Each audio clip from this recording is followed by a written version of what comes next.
کوئی بھی عیسائی شخص بائبل میں سے کہیں بھی مجھے یہ ثابت کر دے، یہ دکھا دے بائبل میں کیا عیسیٰ علیہ السلام خود کہہ رہے ہیں کہ میں خدا ہوں یا میری عبادت کرو، میں ذاکر نائک آج عیسائیت قبول کرنے کو تیار ہوں۔ ڈاکٹر ذاکر نائک نے چیلنج کیا کہ اگر کوئی کتاب مقدس بائبل میں سے دکھا دے کہ حضرت عیسیٰ مسیح نے کہا مجھے سجدہ کرو یا انہوں نے سجدہ قبول کیا تو میں مسیحی ہو جاؤں گا۔ مجھے نہیں معلوم کہ وہ مسیحی ہوں گے یا نہیں، لیکن ہم اپنی مقدس کتاب بائبل مقدس میں سے یہ ضرور دکھانے کا حق رکھتے ہیں کہ خداوند یسوع مسیح نے بارہا لوگوں کی طرف سے سجدہ قبول کیا۔ آئیے ہم حضرت متی کی معرفت لکھی گئی انجیل ہی میں سے دیکھتے ہیں۔ نمبر 1، مجوسیوں نے حضرت عیسیٰ مسیح کو جب آپ پیدا ہوئے ہی تھے اور بچے ہی تھے تو آپ کو سجدہ کیا۔ متی کی انجیل کے باب نمبر 2 میں لکھا ہے، دوسری آیت میں وہ فرماتے ہیں مجوسی کہ اس کا ستارہ دیکھ کر ہم اسے سجدہ کرنے آئے ہیں۔ اور پھر آیت نمبر 11 میں لکھا ہے، اور اس گھر میں پہنچ کر بچے کو اس کی ماں مریم کے پاس دیکھا اور اس کے آگے گر کر سجدہ کیا اور اپنے ڈبے کھول کر سونا اور لبان اور مر اس کو نظر کیا۔ سو غور کیجئے کہ مجوسی آپ کی پیدائش کے موقع پر ہی آپ کو دور سے سجدہ کرنے آئے ہیں، اور ان کے اس عمل کو انسان پرستی نہیں کہا گیا بلکہ اس کو سراہا گیا ہے، جس سے ہمیں کتاب مقدس یہ پیغام دیتی ہے کہ حضرت عیسیٰ مسیح کی ذات سجدوں کے لائق ہے۔ اس کے بعد دیکھیے متی کی انجیل کے باب نمبر 8 کی آیت نمبر 2 میں فرمایا گیا، لکھا ہے، اور دیکھو ایک کوڑھی نے پاس آ کر اسے سجدہ کیا اور کہا اے خداوند اگر تو چاہے تو مجھے پاک صاف کر سکتا ہے۔ آپ نے اس کو سجدہ کرنے سے منع نہیں کیا بلکہ اس کے سجدے کو قبول کیا، اور آیت نمبر 3 میں لکھا ہے اس نے یعنی یسوع مسیح نے ہاتھ بڑھا کر اسے چھوا اور کہا میں چاہتا ہوں تو پاک صاف ہو جا۔ وہ فوراً کوڑھ سے پاک صاف ہو گیا۔ شریعت کے مطابق اگر کوئی شخص کسی کوڑھی کو چھوتا تو وہ ناپاک ہو جاتا، لیکن اس کوڑھی نے جب ذات اقدس مولود مقدس سیدنا عیسیٰ مسیح خداوند یسوع کو سجدہ کر لیا، اور جب عیسیٰ مسیح نے اسے چھو دیا تو بجائے اس کے کہ یسوع مسیح ناپاک ہوتے وہ کوڑھی پاک ہو گیا، جس سے ہم دیکھتے ہیں کہ اس کا سجدہ قبول ہو گیا۔ اس کے بعد جب ہم متی کی معرفت انجیل میں آگے بڑھتے ہیں تو ہمیں اور لوگوں کی طرف سے بھی سجدوں کا ذکر ملتا ہے۔ متی 9:18 میں لکھا ہے، وہ ان سے یہ باتیں کہہ ہی رہا تھا کہ دیکھو ایک سردار نے آ کر اسے سجدہ کیا اور کہا میری بیٹی ابھی مری ہے، لیکن تو چل کر اپنا ہاتھ اس پر رکھ تو وہ زندہ ہو جائے گی۔ خداوند یسوع مسیح نے اس کو منع نہیں کیا مجھے سجدہ نہ کر۔ مکاشفہ کی کتاب کے 22ویں باب میں ذکر ملتا ہے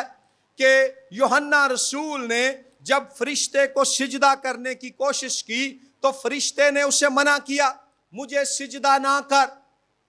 حضرت عیسیٰ مسیح کامل انسان ہونے کے ساتھ ساتھ کامل خدا بھی ہیں، اور بطور خدا انہوں نے یائر کے سجدے کو قبول کیا اور کیسے ثابت کیا کہ ان کی ذات اقدس ہی سجدے کے لائق ہے، یائر کے گھر جا کر اس کی مردہ بیٹی کو زندہ کر کے۔ اس کے بعد پھر ہم جب انجیل مقدس میں آگے بڑھتے ہیں تو متی 14:33 میں لکھا ہے کہ جب شاگرد کشتی میں تھے اور طوفان آ گیا اور شاگرد گھبرا گئے، اور جیسا میں نے بیان کیا یسوع مسیح کامل انسان اور کامل خدا ہیں، بطور انسان وہ کشتی میں سو گئے۔ شاگردوں نے جب انہیں اٹھایا، چلا رہے تھے، شاگرد چیخ رہے تھے، ڈر رہے تھے، تو لکھا ہے کہ خداوند یسوع مسیح نے ہوا اور پانی کو جھڑکا، امن ہو گیا، وہ جھیل پر چلے بھی، چلتے ہوئے وہ ان تک پہنچے، پھر ہوا کو تھاما، اور لکھا ہے آیت 33 میں، اور جو کشتی پر تھے انہوں نے اسے سجدہ کر کے کہا یقیناً تو خدا کا بیٹا ہے۔ شاگردوں نے آپ کو سجدہ کیا اور آپ کے ابن خدا ہونے کا اقرار کیا۔ آپ نے انہیں یہ نہیں کہا نہیں میں تو نہیں، آپ نے ان کا سجدہ قبول کیا۔ اور یاد رکھیے فطرت کے اعتبار سے حضرت عیسیٰ مسیح کے لیے جب اصطلاح خدا کا بیٹا استعمال ہوئی ہے تو اس سے مراد ہے کہ آپ اپنے اندر خدائی فطرت، الہی فطرت رکھتے ہیں، آپ اپنی ذات میں خدا ہیں۔ دیکھیں انسان کا بیٹا انسان ہوتا ہے کیونکہ اس میں انسانی فطرت ہے، شیر کا بیٹا شیر ہوتا ہے کیونکہ اس میں شیر والی فطرت ہے، خدا کا بیٹا خدا ہے کیونکہ اس میں خدائی الہی فطرت ہے۔ اس لیے وہ سجدوں کے لائق ہے اور سجدے قبول کرتا ہے۔ ڈاکٹر ذاکر نائک کے اعتراض کا مزید جواب دینے کے لیے ہم متی 15:25 میں جاتے ہیں۔ وہاں پر کنعانی عورت کے بارے میں لکھا ہے، مگر اس نے اسے سجدہ کیا اور کہا اے خداوند میری مدد کر۔ کنعانی عورت نہ صرف آپ کو سجدہ کرتی ہے بلکہ آپ سے درخواست کرتے ہوئے کہتی ہے اے خداوند۔ یونانی لفظ کوریوس ہفتادی ترجمے میں، پرانے عہد نامے کے یونانی ترجمے میں جو عبرانی زبان سے کیا گیا، لفظ کوریوس یہوہ خدا کے نام کی جگہ استعمال ہوا ہے۔ یہودی لوگ یہوہ خدا کے نام کی عزت میں یہوہ کی جگہ لفظ ادونائی استعمال کرتے۔ عبرانی لفظ ادونائی کا یونانی ترجمہ کوریوس کیا گیا، جس کا مطلب ہے خداوند یا لارڈ، اور یہاں کنعانی عورت یسوع مسیح کو کوریوس کہہ کر مخاطب کر رہی ہے، یعنی کہ وہ آقا ہے، وہ مالک ہے، وہ خدا ہے۔ اس کے بعد جب ہم اور انجیل مقدس میں آگے بڑھتے ہیں تو متی 20:20 میں ہمیں ذکر ملتا ہے زبدی کے بیٹوں کی ماں کا اور اس کے بیٹوں کا۔ لکھا ہے اس وقت زبدی کے بیٹوں کی ماں نے اپنے بیٹوں کے ساتھ اس کے سامنے آ کر سجدہ کیا۔ اب غور کیجئے، زبدی کے بیٹے، اس کی ماں، یہ یہودی لوگ ہیں۔ یہودیت کے مطابق سجدہ صرف خدا کی ذات کو واجب ہے، لیکن یہ سیدنا عیسیٰ مسیح خداوند یسوع ناصری کو آ کر سجدہ کر رہے ہیں۔ اس کے بعد جب آپ مردوں میں سے جی اٹھتے ہیں، متی 28:9 میں ہمیں ذکر ملتا ہے کہ دونوں مریم جو آپ کی قبر پر گئیں اور قبر کو خالی پایا، تو متی 28:9 میں لکھا ہے دیکھو یسوع ان سے ملا اور اس نے کہا سلام۔ انہوں نے پاس آ کر اس کے قدم پکڑے اور اسے سجدہ کیا۔ کہ یہ تو مردوں میں سے جی اٹھا ہے، یہ خدا ہے جو انسان کی صورت میں ہمارے درمیان ظاہر ہوا اور رہا ہے۔ پھر جب آپ آسمان پر اٹھائے جانے لگتے ہیں تو متی 28:17 میں لکھا ہے شاگردوں کے بارے میں، اور انہوں نے اسے دیکھ کر سجدہ کیا۔ غور کیجئے، جب آپ پیدا ہوئے آپ کو سجدہ کیا گیا، جب آپ نے خدمت شروع کی بارہا آپ کو سجدہ کیا گیا، جب آپ مردوں میں سے جی اٹھے آپ کو سجدہ کیا گیا، اور اب جب آپ آسمان پر اٹھائے جانے لگے ہیں آپ کو سجدہ کیا گیا ہے۔ ڈاکٹر ذاکر نائک کے چیلنج کے جواب میں یہی کہوں گا کہ کتنا زیادہ ہم اور آپ کو بائبل مقدس میں سے دکھائیں کہ حضرت عیسیٰ مسیح نے خود کو خدا جانا، سمجھا، سجدہ قبول کیا، اور لوگوں کے سجدوں کا جواب ان کو گناہوں سے نجات، بیماریوں سے شفا اور بدروحوں سے آزادی دے کر دیا۔ ایک اور بات کوئی کہہ سکتا ہے کہ سجدے سے مراد ہے وہ آداب بجا لائے، انہوں نے عقیدت اور عزت دکھائی، لیکن اہم بات یہ ہے کہ سجدہ کرنے کے لیے یہاں یونانی لفظ پروس کنائن استعمال ہوا ہے۔ پروس کنائن، اب اس لفظ کا ایک عمومی معنی ہے آداب بجا لانا، جھک جانا، عزت دکھانا، عقیدت دکھانا، لیکن یہی لفظ اناجیل میں خدا کی پرستش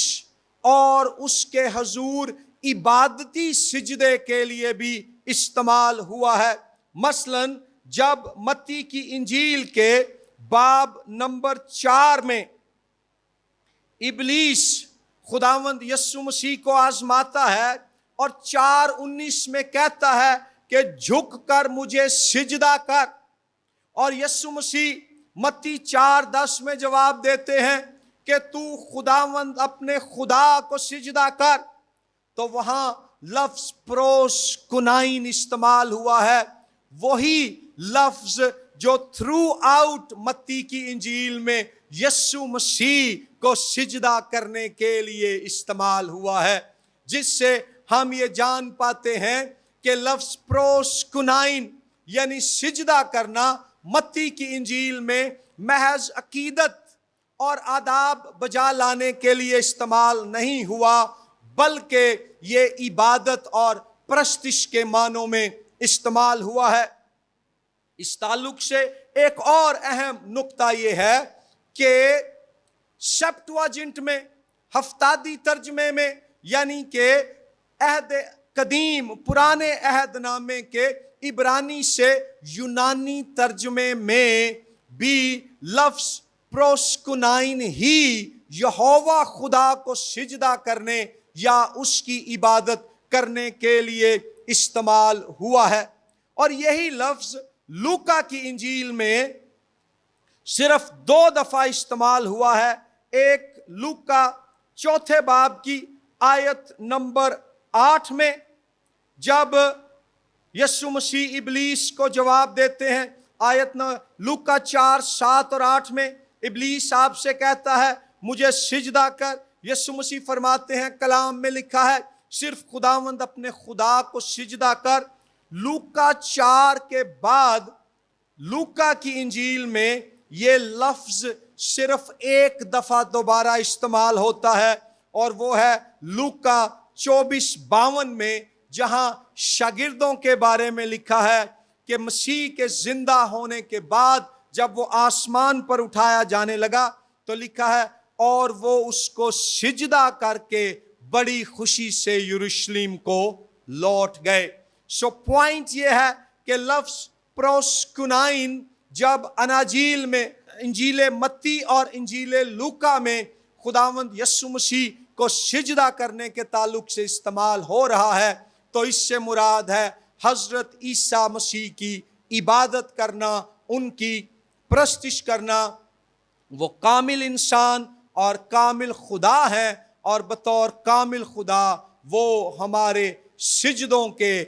جائز حقدار ہیں. اور یہ ہے ڈاکٹر ذاکر نائک کے تیسرے چیلنج کا جو سجدے کے تعلق سے تھا جواب. Thank you very much. God bless you.